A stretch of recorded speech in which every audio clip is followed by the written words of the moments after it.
영혼의 쉼터를 찾아오신 여러분 환영합니다. 마태복음 23장.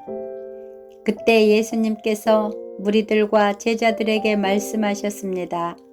율법 학자들과 바리새파 사람들은 모세의 자리에 앉았다. 그러므로 너희는 그들이 말하는 것을 다 행하고 지켜라.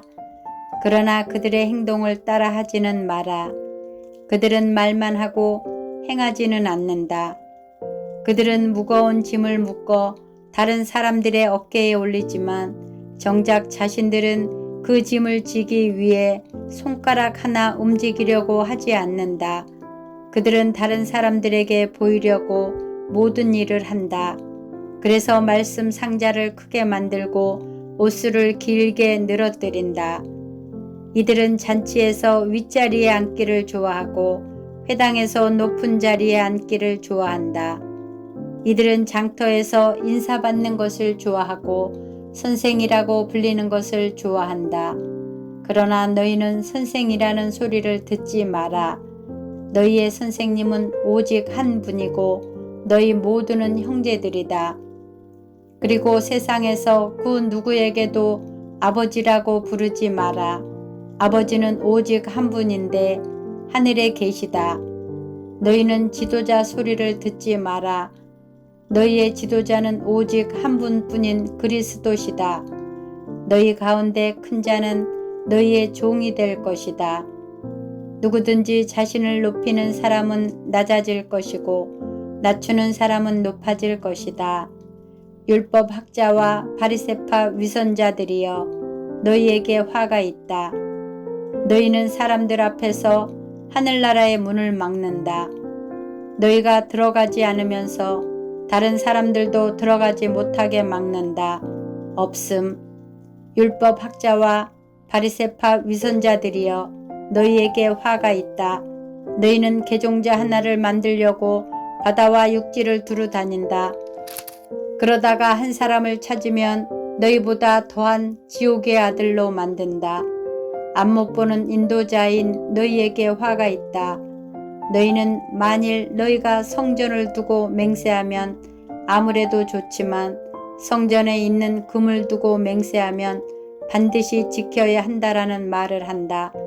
바보 같고 눈이 먼 너희들아, 어느 것이 더 중요하냐? 금이냐? 그 금을 거룩하게 만드는 성전이냐? 또한 너희는 이런 말도 한다. 만일 어떤 사람이 제단을 두고 맹세하면 아무래도 좋지만 제단 위에 있는 제물을 두고 맹세하면 반드시 지켜야 한다. 너희 눈먼 사람들아, 어느 것이 더 중요하냐? 제물이냐? 제물을 거룩하게 하는 제단이냐? 제단을 두고 맹세하는 사람은 제단과 제단 위에 있는 모든 것을 두고 맹세하는 것이다. 성전을 두고 맹세하는 사람은 성전과 성전 안에 계신 분을 두고 맹세하는 것이다. 하늘을 두고 맹세하는 사람은 하나님의 보좌와 거기에 앉으신 분을 두고 맹세하는 것이다.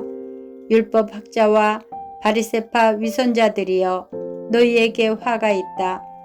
너희는 박하와 회향과 뿌리 채소의 11조까지 드리면서 정의, 자비, 믿음과 같은 율법의 더 중요한 부분을 무시한다. 11조도 중요하지만 더 중요한 일을 무시해서는 안 된다. 눈이 먼 너희여, 너희는 모기는 걸러내어도 낙타는 삼켜버린다. 율법 학자와 바리새파 위선자들이여, 너희에게 화가 있다. 너희가 잔과 접시의 겉을 깨끗하게 하지만 그 안에는 탐욕과 방종이 가득 차 있다. 너희 눈먼 바리새파 사람들이여, 먼저 잔과 접시의 안을 깨끗하게 하여라. 그래야 겉도 깨끗해질 것이다. 율법 학자와 바리새파 위선자들이여, 너희에게 화가 있다. 너희는 하얗게 칠한 무덤과 같다. 겉은 아름답게 보이지만 그 안은 시체들의 뼈와 온갖 더러운 것으로 가득 차 있다. 너희가 겉으로는 사람들에게 의롭게 보이지만 속에는 위선과 악이 가득하다. 율법학자와 바리새파 위선자들이여, 너희에게 화가 있다.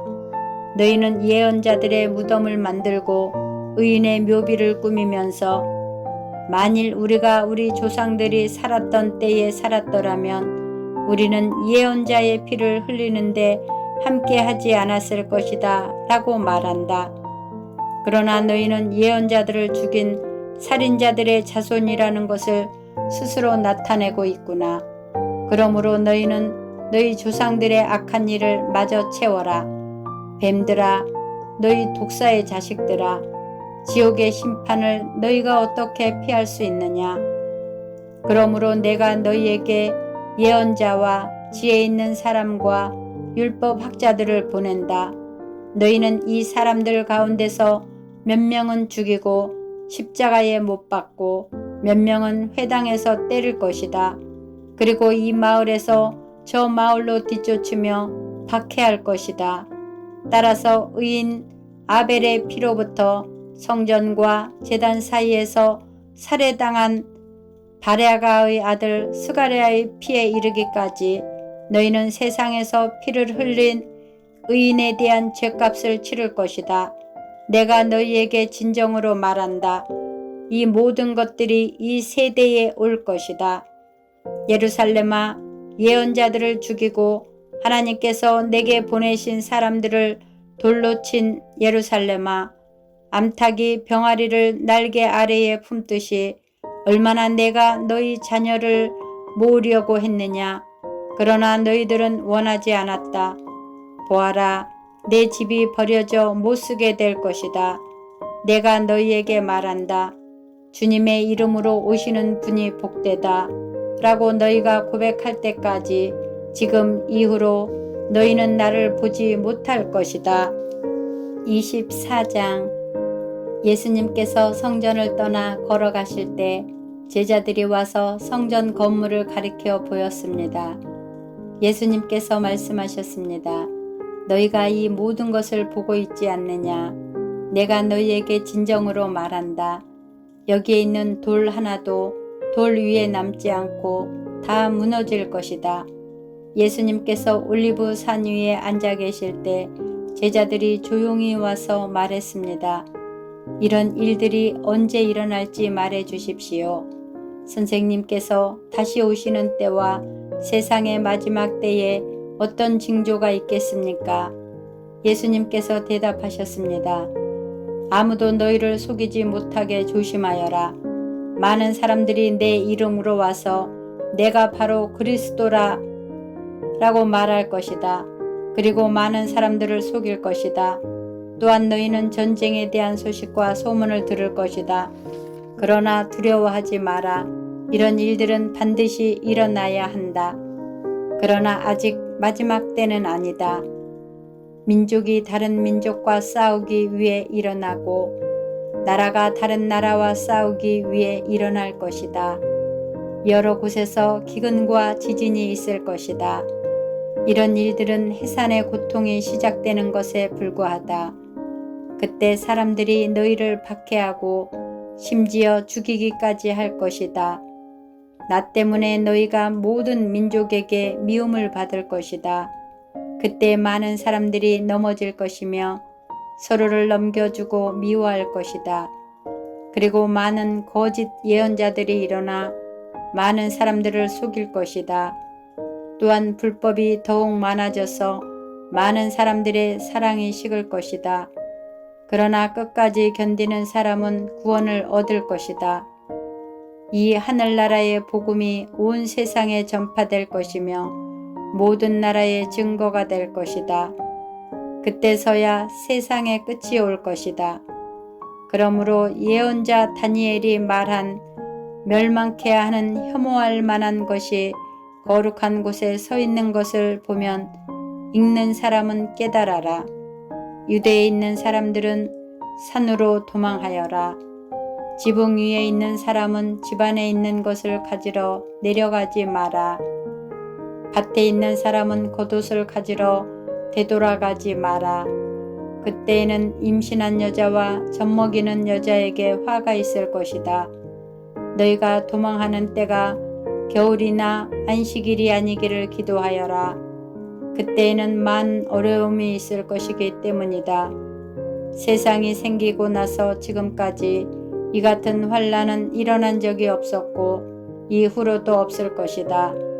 하나님께서 그 기간을 줄여주시지 않으시면 아무도 구원받지 못할 것이다. 그러나 하나님께서는 선택한 사람들을 위하여 그 기간을 줄여주실 것이다. 그때 사람들이 여보시오, 그리스도가 여기 계십니다. 또는 저기 계십니다. 라고 할 것이다. 그러나 믿지 마라. 거짓 그리스도들과 거짓 예언자들이 일어나서 큰 증거를 내보일 것이고 기적을 일으킬 것이다. 그래서 사람들을 속일 것이다. 그리고 할 수만 있으면 선택하신 사람까지 속일 것이다. 보아라, 내가 미리 너희에게 일러주었다. 그러므로 사람들이 여보시오, 그가 광야에 계십니다. 라고 말해도 거기에 가지 마라. 여보시오, 그리스도가 골방에 계십니다. 라고 말해도 믿지 마라. 번개가 동쪽에서 서쪽까지 번쩍이듯이 인자가 오는 것도 이와 같을 것이다. 시체가 있는 곳에는 독수리가 모여들 것이다. 그 환난의 날이 지난 직후에 태양이 어두워지고 달이 그 빛을 잃을 것이다. 별들이 하늘에서 떨어지고 하늘에 있는 모든 권세가 흔들릴 것이다.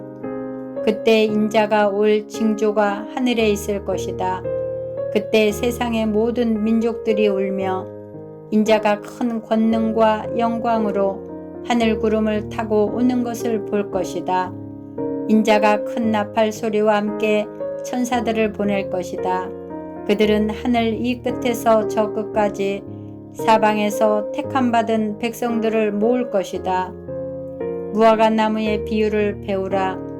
그 가지가 연해지고 새 잎을 내면 여름이 가까운 줄 안다. 마찬가지로 이 모든 것이 일어나는 것을 보면 인자가 가까이 와 문 앞에 있는 줄을 알아라.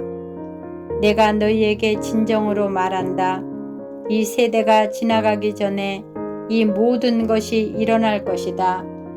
하늘과 땅이 없어질지라도 내 말은 결코 없어지지 않을 것이다. 그날과 그때는 아무도 모른다. 심지어 하늘의 천사와 아들까지도 모르고 오직 아버지께서만 아신다. 노아의 때처럼 인자가 다시 올 때도 그와 비슷할 것이다. 홍수가 나기 전 노아가 배에 들어가기 전까지도 사람들은 먹고 마시며 장가가고 시집가며 지냈다. 홍수가 나서 모든 사람들을 쓸어가기 직전까지 사람들은 전혀 깨닫지 못하였다. 인자가 올 때도 그와 같을 것이다.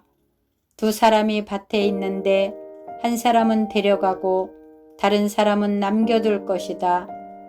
두 여자가 맷돌을 갈고 있는데 한 사람은 데려가고 다른 사람은 남겨둘 것이다.